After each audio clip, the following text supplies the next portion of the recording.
healthcare. Well, heart disease is typically the leading cause of death in the United States, as approximately 600,000 Americans die each year. Well, February is Heart Health Month. Joining us from GBMC's Health Partners Primary Care in Jarrettsville is physician assistant Christopher Toth. All right, thanks so much for joining us. Now, tell our viewers, what should people be on the lookout for as far as heart health goes? Sure. Well, thank you very much for having me this morning.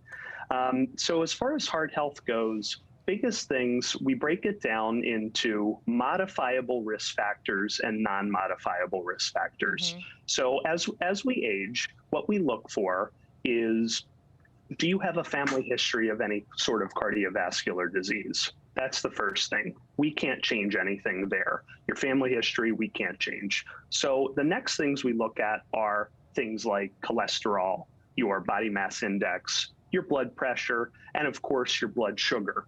Those are the things we watch out for. And with respect to symptoms of heart disease, that can really be variable to some extent. We look for, go ahead. No, I was just going to say, talk to us about high cholesterol. I didn't realize that you weren't done. Yeah, absolutely. So with respect to high cholesterol, we have some set guidelines that we look at. Generally speaking, we like to keep good control of our LDL, aka our bad cholesterol, and we like to have good levels of our good cholesterol, aka our HDL. And there are a couple different ways to do that. The first, easily, is through diet and lifestyle modifications. Then in conversation with us, we can make modifications if we have to. Okay, so talk to us about clinical lifestyle evaluations, what it is, why we need them. Absolutely. So clinical lifestyle evaluations kind of look at the whole person here. We incorporate things like your lifestyle, what you're doing on a daily basis. Are you sedentary? Are you active? How much physical activity do we get involved in each day? That type of thing. Other lifestyle things we look at are, what does your diet look like?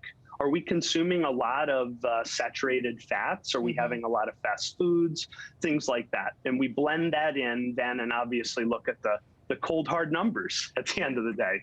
And so you talk about the numbers. Can you explain what the blood pressure numbers mean, the difference between the top and the bottom numbers? What do they represent? Certainly.